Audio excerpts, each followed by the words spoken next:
Buongiorno.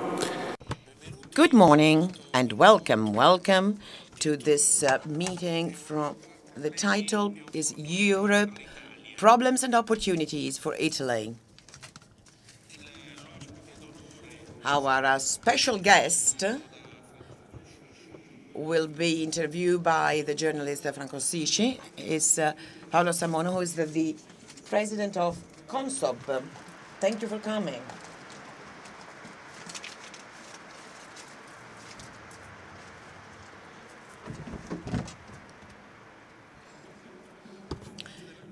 So it is the current president of Consob, because Savona's career is enormous. He graduated in economy in 1961. He started working for the Bank of Italy. He then had a master in MIT, where he worked with the Nobel Prize winner Franco Modigliani, and he worked as a researcher at the Federal Reserve in Washington, and then he started to work as a professor at the university. He then became general director of Confindustria, and among many other things, he was the Minister for Industry, Commerce and Artisanship, Minister for European Affairs, and he has been a leading figure in economic and financial policies in Italy, specifically on the international monetary system, on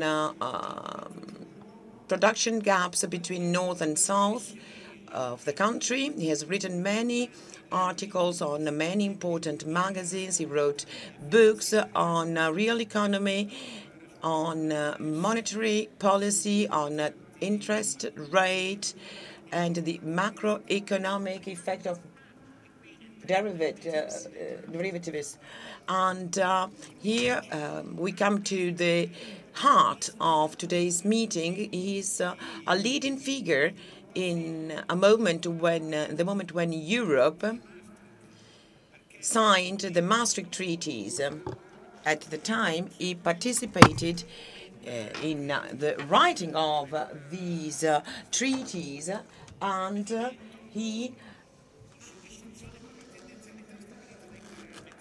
is satisfied by the stability created by parameters, but he is not happy about the role of the European Central Bank, whose role is more limited than that of the US Federal Reserve. So he has contributed from a political point of view to these developments, and he can explain the mechanisms of the European Union.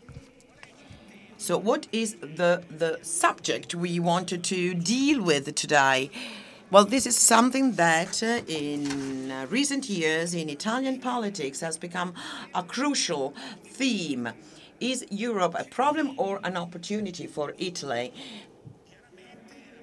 Some said clearly that Europe is the origin of Italian problems. The euro is seen by many as a cause of fragility and instability. There are a lot of politicians who still believe that, and some even think that Italy should opt for an exit from the European Union. There are others who defend the membership of the Italian membership in the European Union. So President Paolo Savona will give his opinion. He is, in a way, he is here to give a positive criticism of the situation at the moment, as underlining the importance of being part of the European Union, as well as the limits that the European Union imposes. So, according to what is the style of the Rimini meeting, we wanted to know more about something that is going to be crucial for our future. So, in a moment when we have other urgent subjects, as for instance the governmental crisis that is going to be discussed today, and We don't know what is going to happen in the next few days, but the European theme is something that any possible government will have to tackle. So the Italian position towards Europe, because we cannot think that Italy can be governed on its own in such a globalized world. So I now give the mic to Francesco Sisci, the most important Western journalist in China. So I'd really like to thank him heartedly for being here.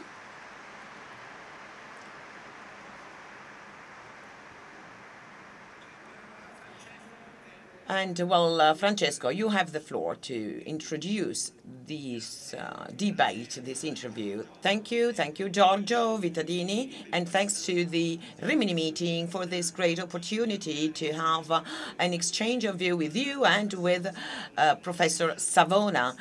This is, in a way, a strange choice that you made when you asked me to be here to talk about Europe, because, as Professor Vittadini said, I am, so to speak, an expert on China. I've been working there for almost 30 years, but originally I tried to study the philosophy of states. In ancient China, there were different philosophies that debated the theme, what should a state be like? What kind of choices should a state make from the international and political points of view? So, well, from a certain point of view, Italy is now going to have to take this kind of decision. It doesn't know what's the future, what its future will be. Seen from afar, the problem of Europe is not a bilateral problem between Brussels and Rome, but it is rather a problem concerning the future of Italy and the future of Europe in this world that is completely different from the world of about 70 years ago, and it's the constitution that was issued then. It was the times. It was the times of the Cold War, and well, now we have different worries, different problems. So the social contract, which is at the basis of the Constitution, or should be at the basis of the Constitution today, is completely different from the one we had 70 years ago. So these are probably the most important themes, and this is how we should be looking at it, the present situation. Otherwise, we could get lost in details. So I would like to ask a very basic question, Professor Savona. What do you think about this situation? Professor Savona is a great scholar and an expert and a wise man, but he, in particular, he's been the guru, in a way, of this government. Please. Well, this last line is not completely correct, so to speak. I did participate in this government for two reasons. First, because this is what my conscience as a citizen tells me to do. And then the second reason is that of my role of technician, of an expert. I had many occasions to start doing politics, but I thought in the past that I could be more useful to society as a technician, as an expert. But as a citizen, born in Sardinia, so, well, in the south of Italy, and I've always looked with sympathy to the fact that the Lega Party and the Five Star Party were trying again an experiment of coexistence in Italy between that part of society that asks for assistance, for support, because it cannot keep up with history, and the productive part of society that is actually providing for the well-being of everyone. So I underlined this aspect during one of my interventions at the Italian chamber. I've always tried to explain to the public opinion what my intentions were, because I really wanted to guarantee a certain transparency.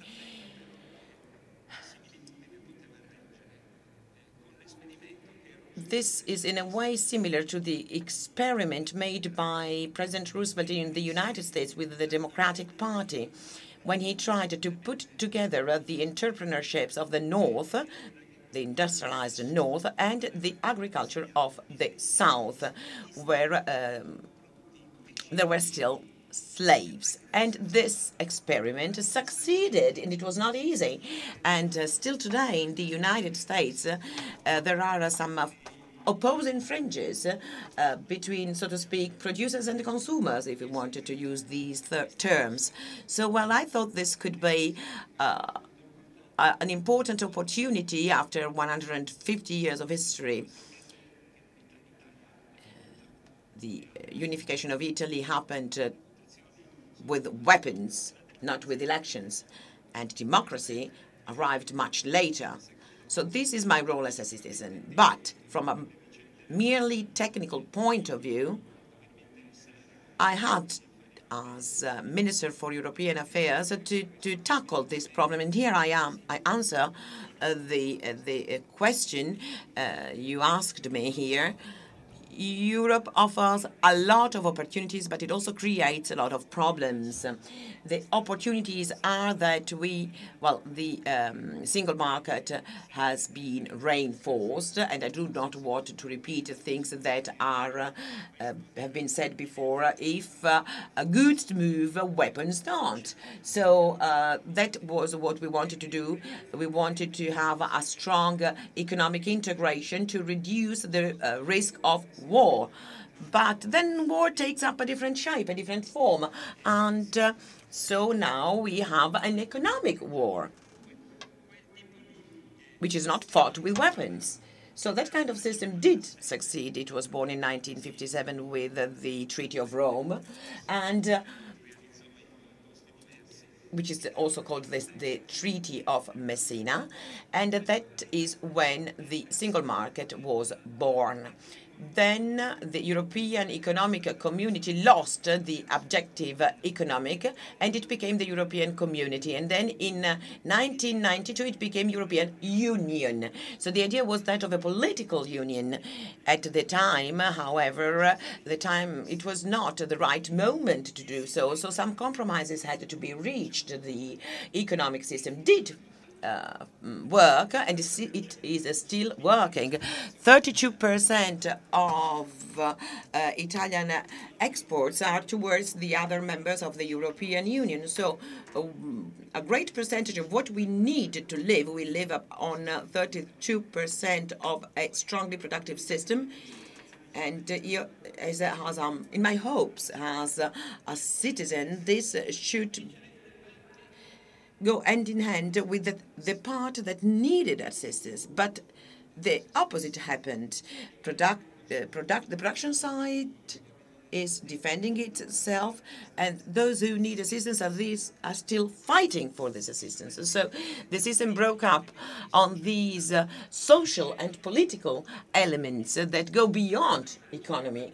And whereas the single market is, functioning quite well. It gives us welfare. It makes it possible for our society to be open, because if the market is open, the society is open. It receives incentives and also cultural and innovative incentives. But and here is the origins of my conflict with the leading politicians. The idea to create a central bank that doesn't have the power to intervene against speculation with the limits it imposes, or as Draghi did by using certain specific structures that follow some rules according to which if you intervene on the public debt of Italy, you have to intervene also on that of Germany, even though it is not necessary. So this is the technical part of my work. That's why it did not work.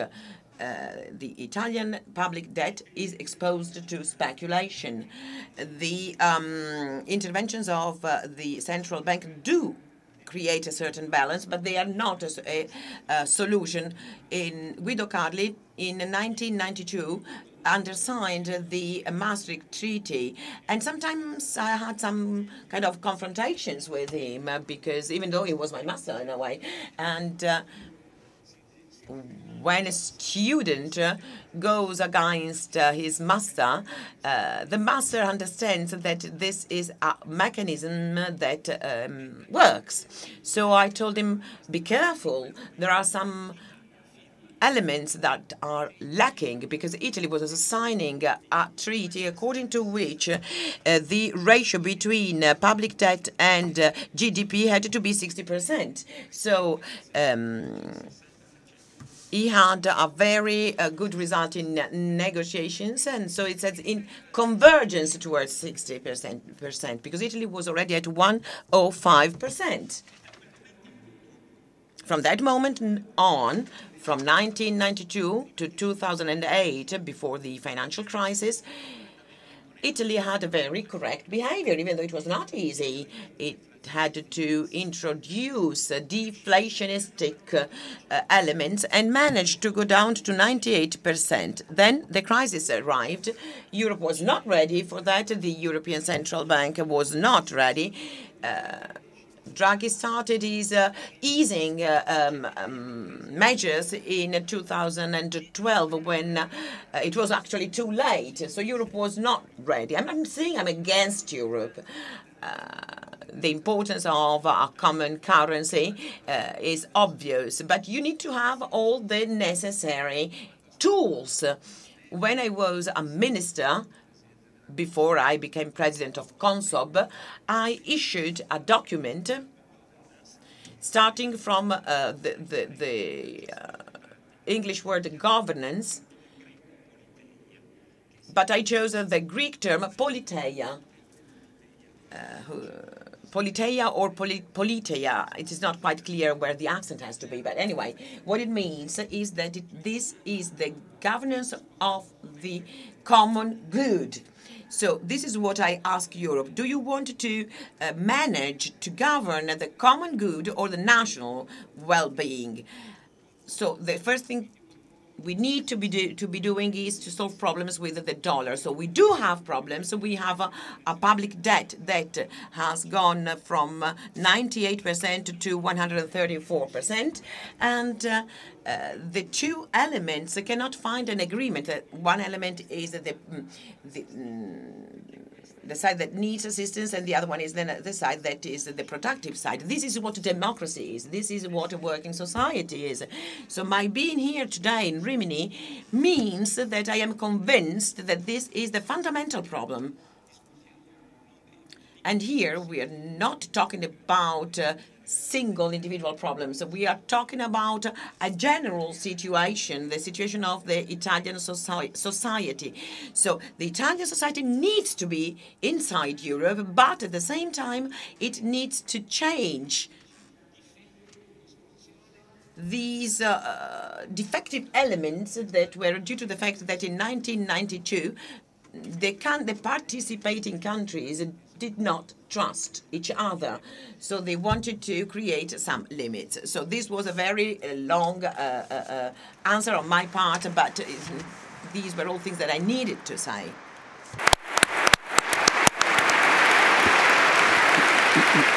Grazie. Thank you.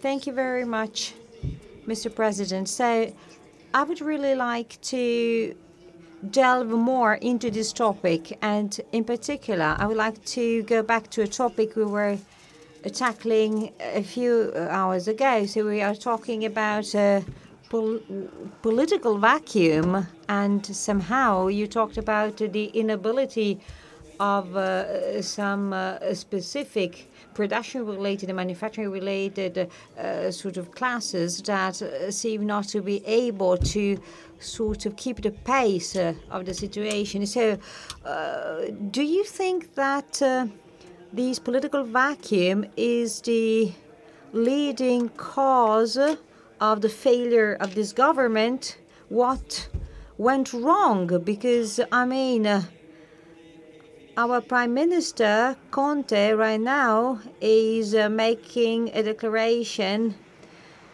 at the Parliament. And, of course, what is happening there is much more important than what is happening here in terms of importance of the debate. But it's important to understand the deep causes of such events. So please let us know your opinion about it.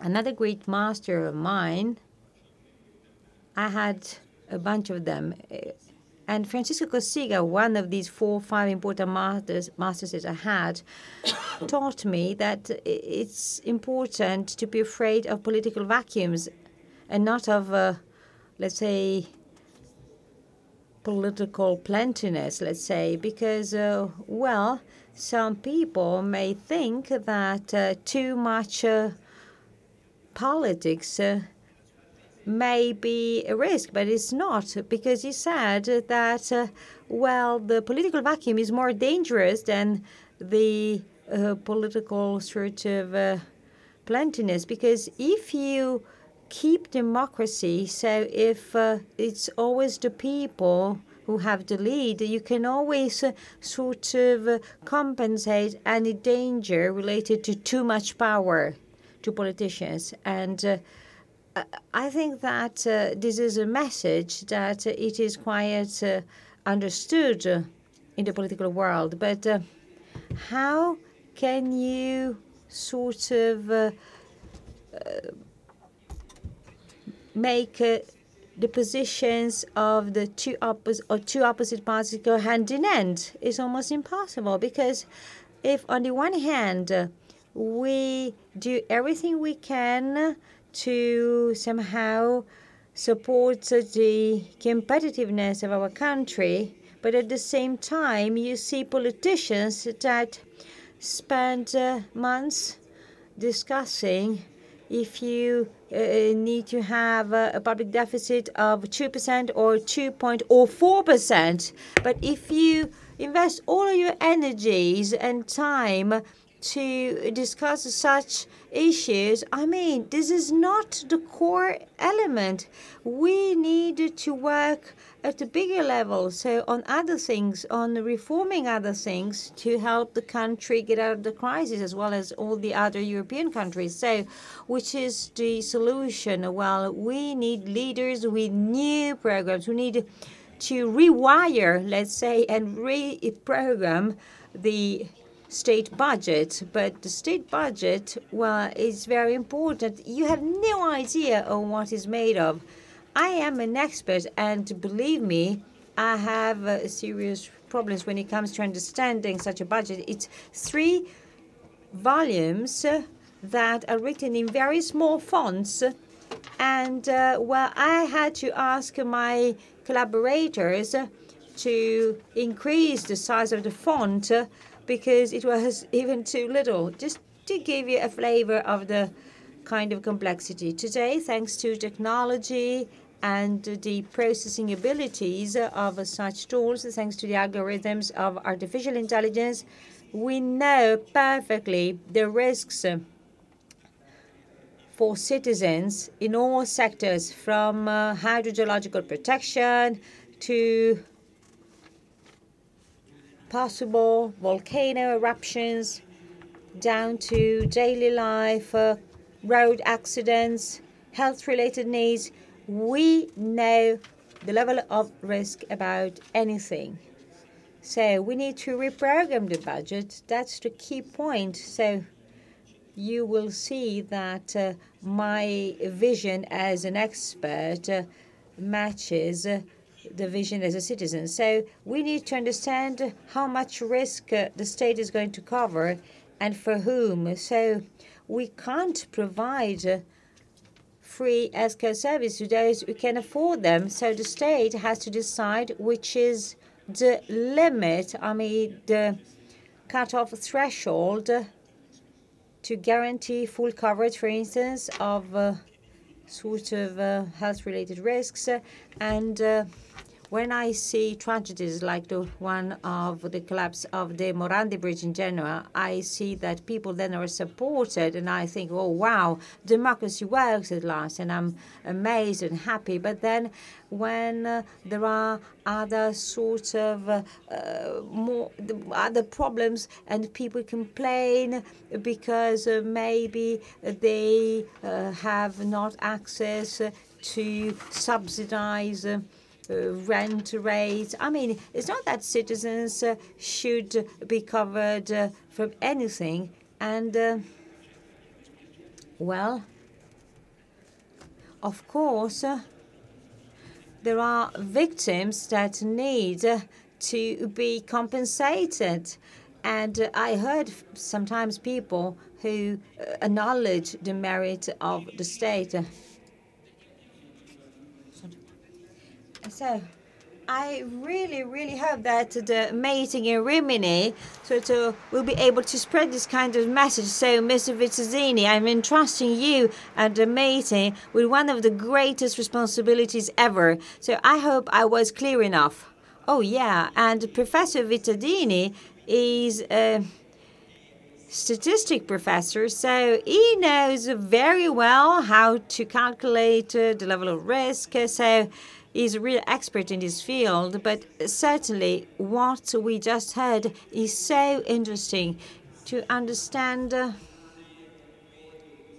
how technical issues are at the very heart of political programs. So reprogramming and redefining the state budget is crucial in order to restrike a new social pact, the new social contract that should relaunch the country and Europe as well. Yeah, from the government contract to the social contract.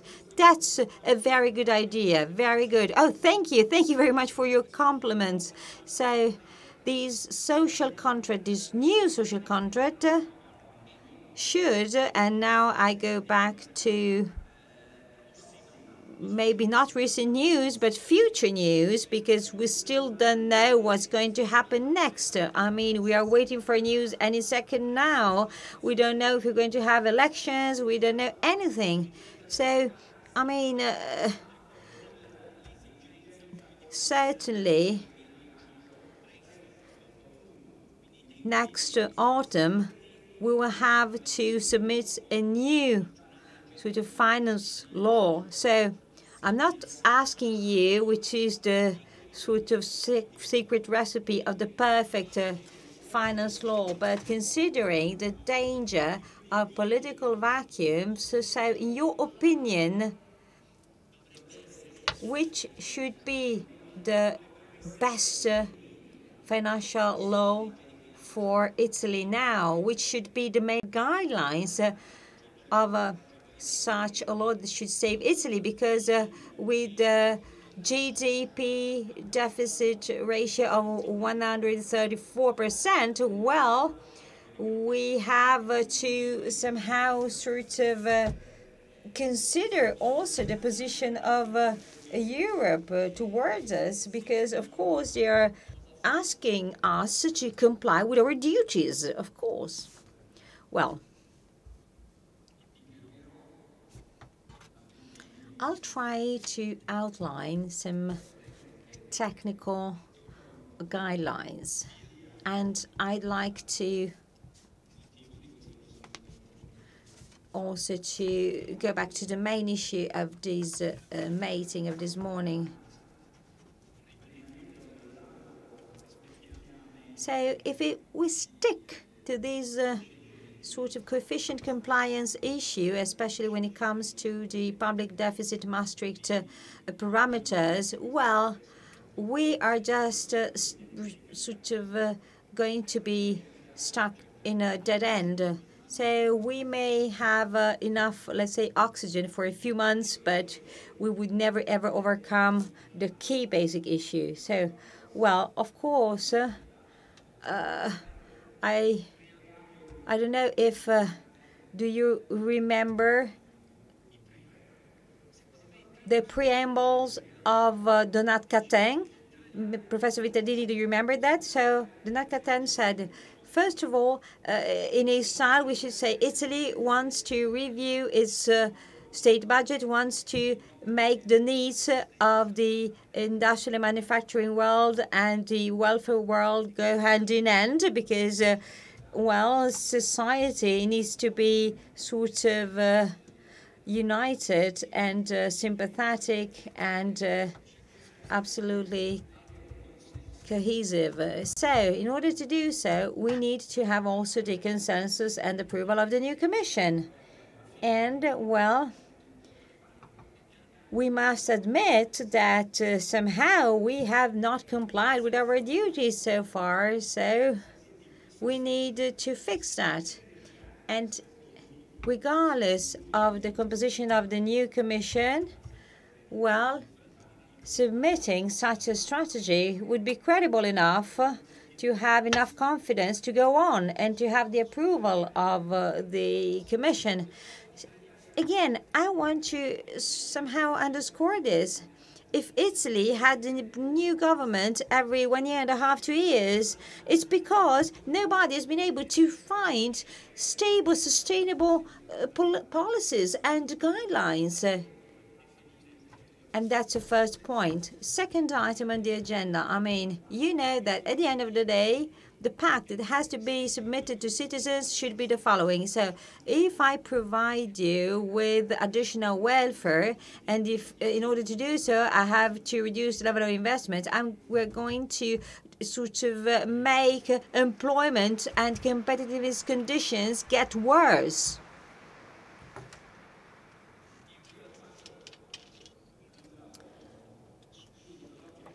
Right after the crisis of 2008, 2 years after that, in 2010, I did a piece of work, and the US and Germany just recovered very quickly from the crisis because they applied Keynes principles. They invested so much, especially in infrastructure. So in just 2 years' time, they were able to recover from the crisis. Instead, Italy decided to provide support and assistance because companies and people had problems, so they cut public investments. So you are switching off one of the two most important engines of Italian export, because in huge areas like the south of Italy, and maybe here as well in this part of Italy, the building sector that has always been very strong, well, has been weakened, and so there were huge consequences. And again, because also of some contradictions and contradictory measures, this engine somehow broke down. And you know that any plane cannot fly with just one engine on if one of the two just breaks down. So again, that kind of approach was not enough. And now I go back to Europe as an opportunity, because, of course, Europe wants Italy to remain in Europe. I mean, the European Union does not want Italy to stuck in a crisis. Of course, the whole Western industrialized world wants Italy to be healthy. And the agreements that we had in November and May are based on the idea to help us somehow. So with 2%, 2.04%, but these kind of negotiations provide short-term recovery, and this is not enough. So Europe can be a solution, and this is about my document as,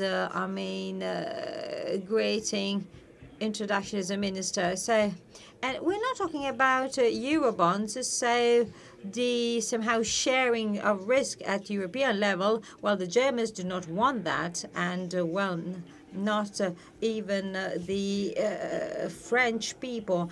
But we should create a safety asset, so something that somehow gives guarantees and that can protect from some forms of saving, so to do what was done in the US with treasury bonds. So again, we need to consider this, because if we were able to create such an asset and the revenues from the issuing of these safety assets was to be given to Italy or countries in the same situation as Italy that want issue additional bonds for a few years, so you can then provide credit asking for privilege. It is possible through technical clauses. Well, I understand that now I'm just sort of elaborating on two technical issues, but actually, believe me, there are tools that, if implemented and used, can really stop the pressure on the Italian spread. So the spread could go down and even be zeroed. And Italy, at the same time, needs to submit a convincing program to redefine the state budget. So if we were to go from 2% to zero, we could save 30 billions to be promptly invested in infrastructure. So, well, that could be possible theoretically, but then making that true is not that easy. But there is a technical possibility. If Italy was to strike a serious agreement with Europe, guaranteeing that we do not want to get out of Europe, we do not want to get out of the European Union and the euro, but we need to guarantee this irreversibly. I've talked about this with my colleagues so much for so long. And some colleagues of mine say what they say because they are convinced that Europe will never ever change. So then I can say that I'm convinced that Italy will never ever change. So we need to believe in the strength and force of reason. We need to believe in solid arguments and not in, sort of conflict-based attitudes, trying to impose one's own attitude. I've tried sometimes, but I must say that I tried somehow to sort of make myself being heard, but apparently nobody was hearing me. Right. I would like now to go back to the report you presented as president of CONSOB not long ago. And in your report, you said that every year Italy is the only developed industrialized country that exports 50 to 60 billions of euros of investments each year. So 50, 60 billions of euros every year leave Italy and go abroad. Moreover, we have 4,600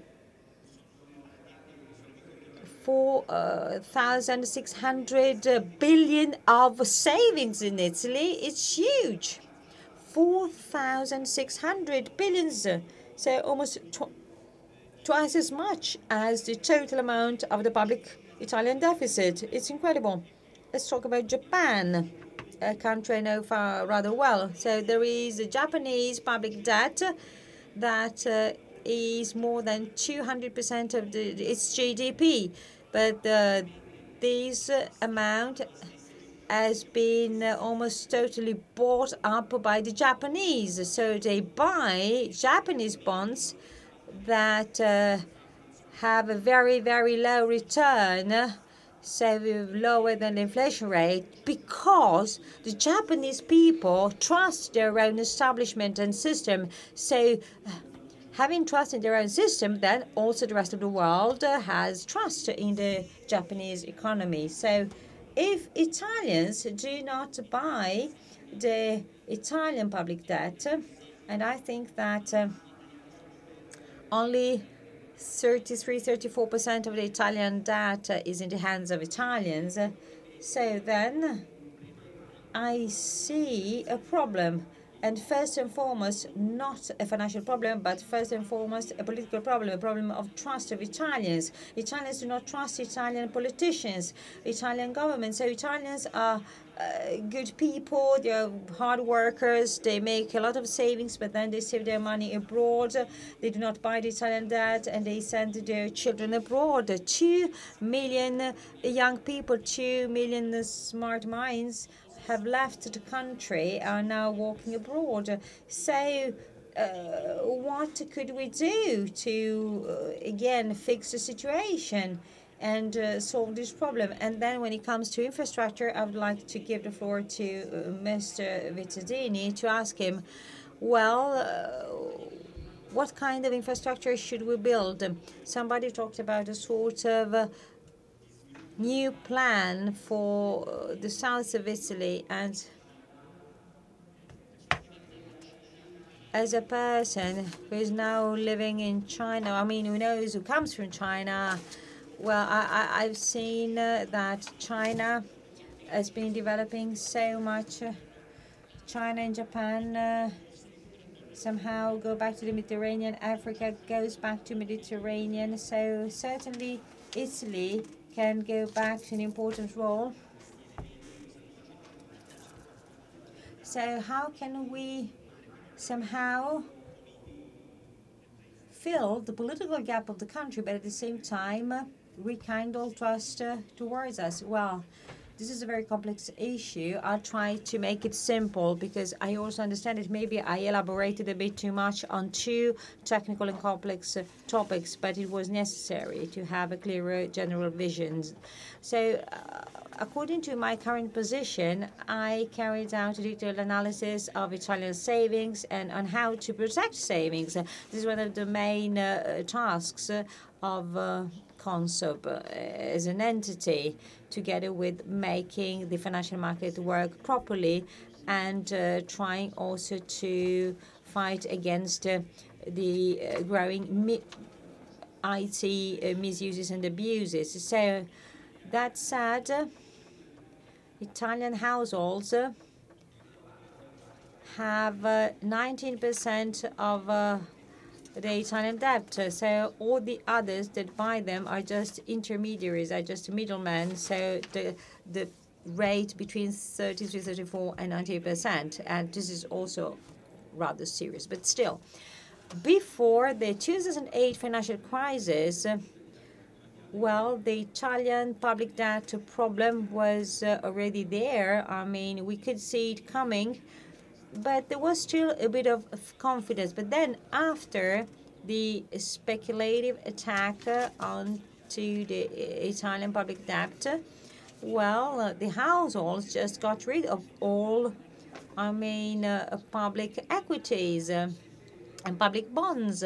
So there was a serious financial stability problem that came up. Why that? Because there was no trust. There were no entity providing a warranty and a guarantee, because I have somehow underscored that we needed to restore trust and confidence.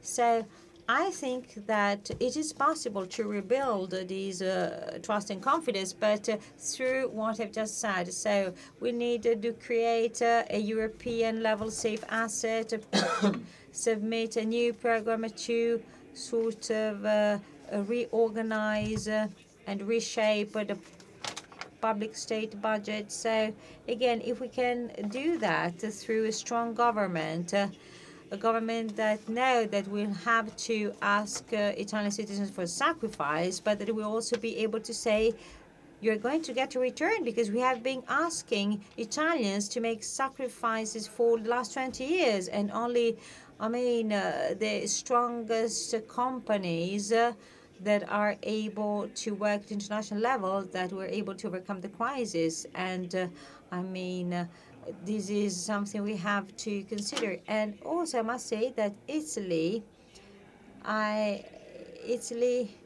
somehow has a loss of its own saving rate every year. And I'm convinced that Italians, including me, have foreign equities and bonds because either the banks or the middlemen just offer them.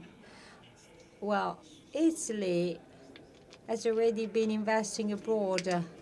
More than 2,800 billions are invested abroad, and this amount sort of exceeds the amount of the Italian public debt. So if you just submit a convincing political and financial program, you will make people bring their savings back to the country, so you won't have to buy other countries' debt.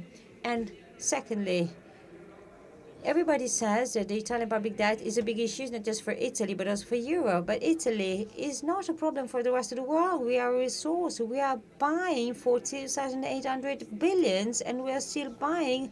So we reach break even when it comes to abroad transactions because we do not have raw materials, but still we break even for assets and liabilities abroad. The US instead are stronger on the liability side. That's why Trump is trying to rebalance the accounts, the assets and liabilities. The same for France. But Germany is the only that is better well off. But they have even an 8-9% of gain of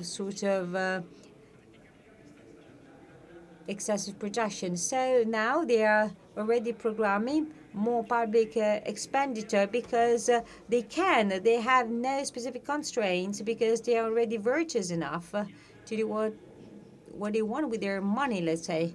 So I'm here as president of Council, but also as a citizen. So I think that it's important to consider what I've just said.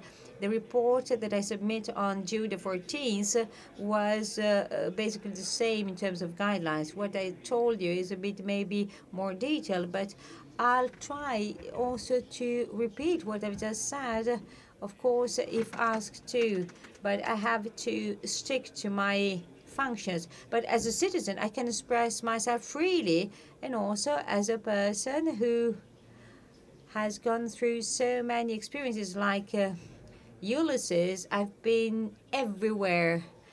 I've experienced so many different things that maybe today I could pretend to be wise, but believe me, it's very, very hard. I don't know if this happens to you as well. It's hard to get rid of the young, wild spirit that is still inside each one of us and that keeps making the very same mistakes all the time.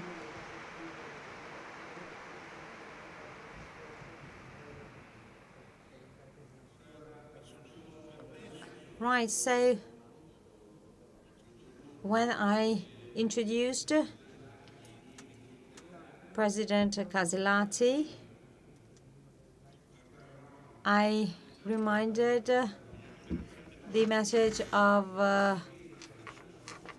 Mr. Caron, of Don Caron, to say that this year's title of the meeting has to do with the construction of the individual and its sense of responsibility. And I must say that today we had a great example of a great personality, not only when this person talks about philosophy or art or contemporary art, but also when topics that seem to be dry are dealt with. I'm totally carried away by Paolo Savona because he can make interesting any topic. Topics that other people make so boring is instead able to make them so interesting and accessible. And what is the subject? What do I mean when I say that we need strong people? Well, there are people who want to make us believe that everything is easy, but there are people that somehow overlap simplicity and banality somehow. So, okay, I'm here. I can fix any problem and follow me.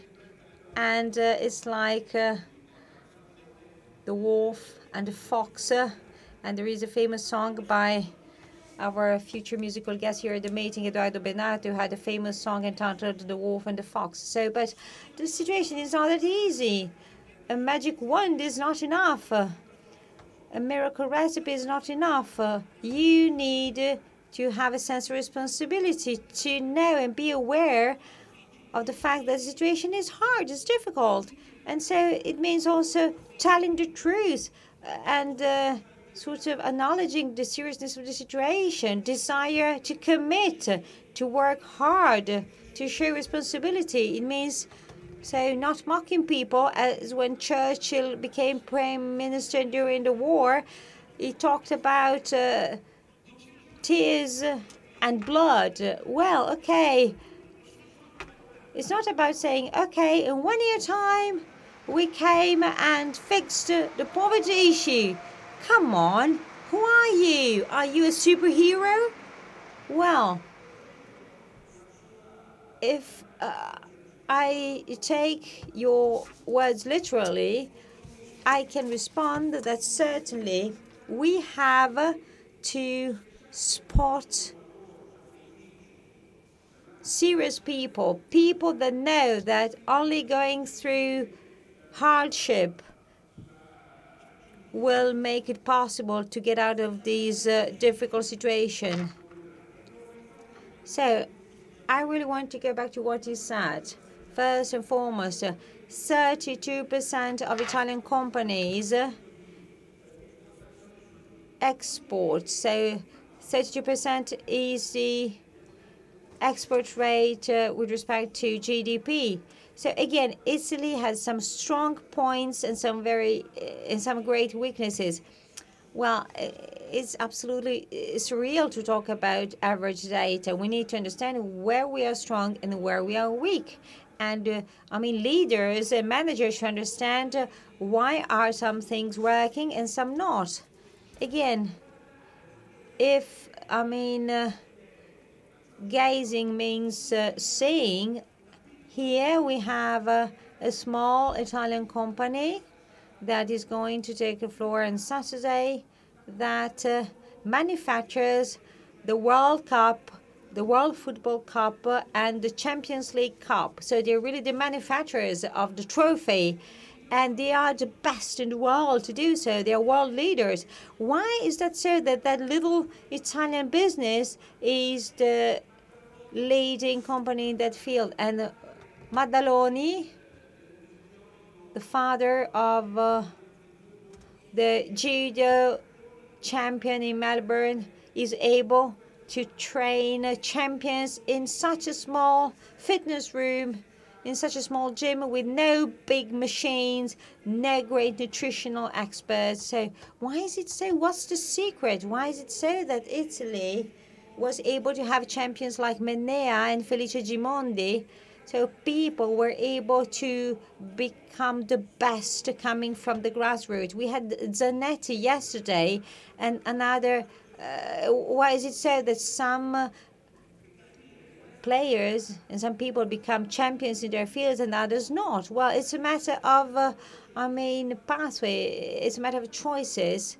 And again, what Mr. Savona said about the debt is something that has to do with any of us, because I remember that at primary school we had a saving day, and each child had a piggy bank and was somehow educated to save, even really a penny. Try to go in a school today and say, oh, we're going to have a saving day. Well, the pupils are going to say, what? Is that an app? Well, we have been educated to that. So, if you educate your children like that, so a family can say, okay, I've trust enough in the state to buy the Italian debt.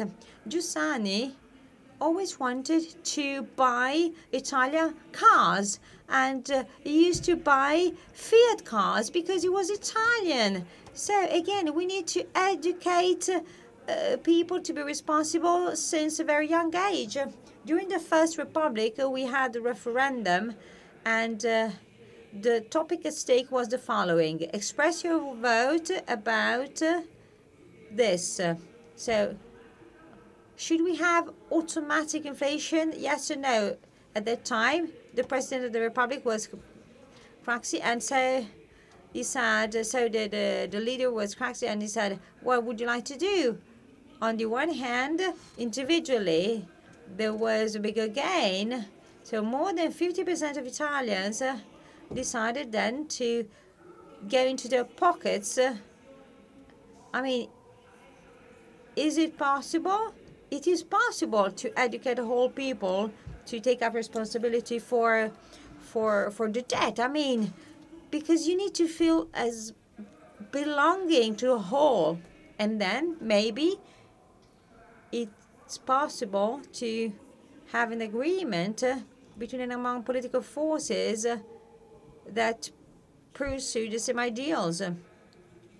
The fact that manufacturing classes should find an agreement with, let's say, welfare-oriented classes is something that struck me a lot. When there was the Moro murder, it was about to have, we were about to have a government of unity between the Christian Democrats and the Communist Party. Why? Because the Christian Democrats understood that they had not control on the country any longer, and the Communist Party equally saw that there was a lack of control on terrorist forces, and so Moro understood that key moment as a crucial time to reform the whole country, and that's why he was killed and he was murdered.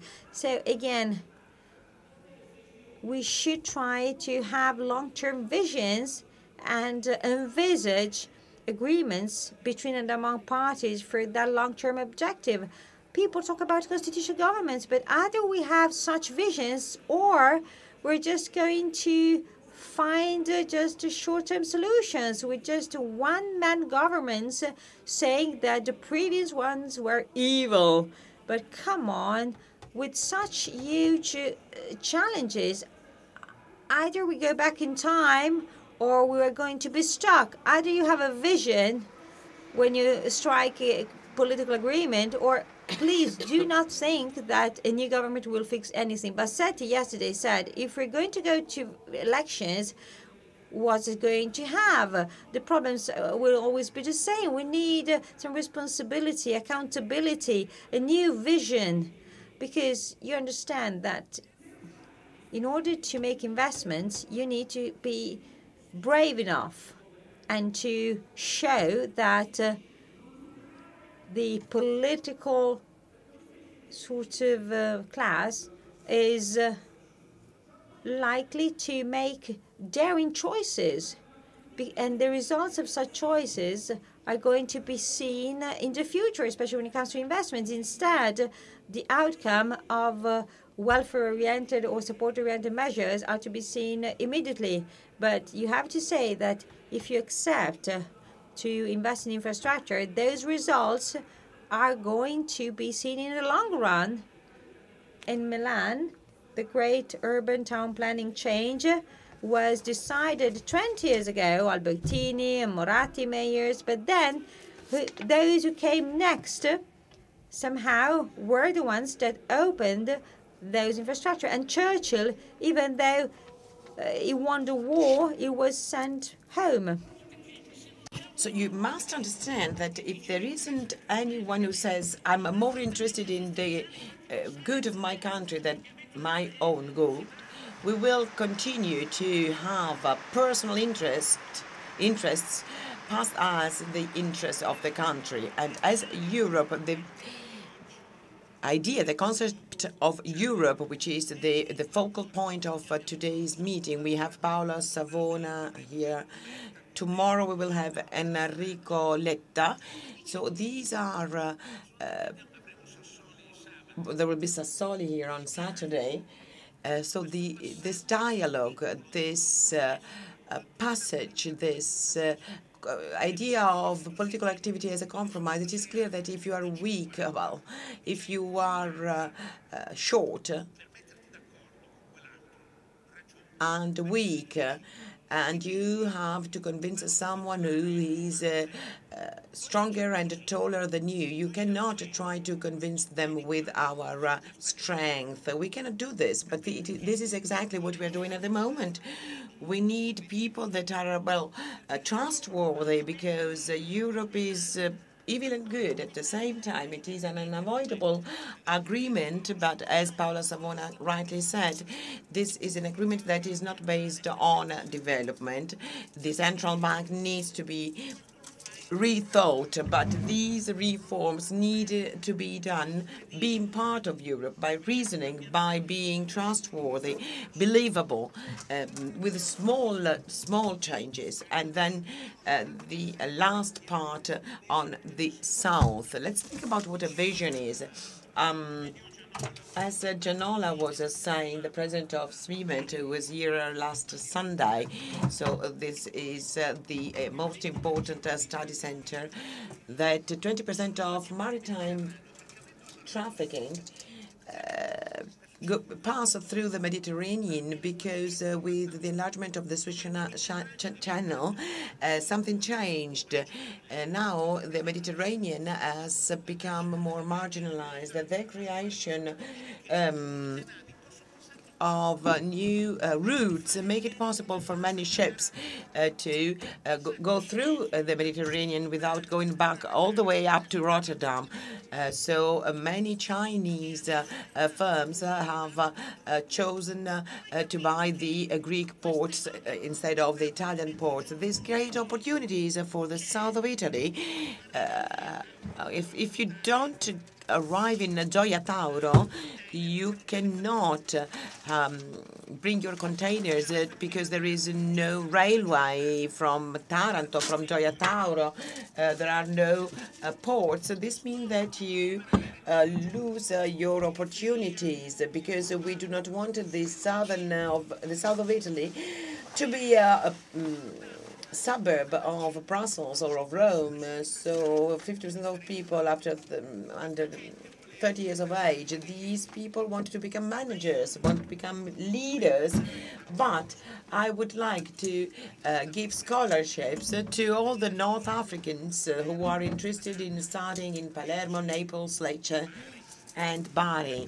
In Catania, the great Italian universities with long histories, because if they wanted to come and study here instead of going to Paris or London, they do requalify the universities of the south, and they will be remaining in Italy. Also from the production point of view, these countries need development, and we, apart from Libya or Ethiopia, we've not been colonialist settlers, so we don't have to be afraid. Then third point, energy. Let's think about the sun, alternative energy sources, wind, sun, the fact that oil pipes go through that, the fact that we can actually channel oil ships, the fact that the south is a great potential producer of energy. Let's think about tourism. Why should we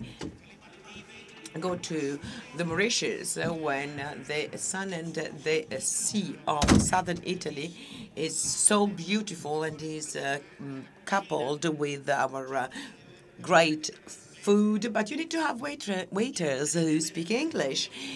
You have to have a certain kind of services for tourists if you want to show them our arts, for instance. So we are investing on this, but this could be a great opportunity, and we could go on and on. You do understand that the south could be the center of the Mediterranean and not the suburbs that need assistance. And I close. We need to have people that are ready to work, like Paolo Savona, like so many young people. that when they go abroad, they are just like the old immigrants. They wanted to create their own future. So this can be an opportunity for Italy as well. And this, what Paolo Savona said, we have a great responsibility in our small world. Each of us can take upon themselves this responsibility as part of a country that doesn't want to go down, that doesn't want to be declassified, that doesn't want to sit in a corner and cry. A country that understands that we have a great potential, a potential of gazing upon something. We have great skills. Yes, of course, we need to be ready to sacrifice. We have this opportunity to answer the message from Paolo Savona. We have to go on building this development. Thank you.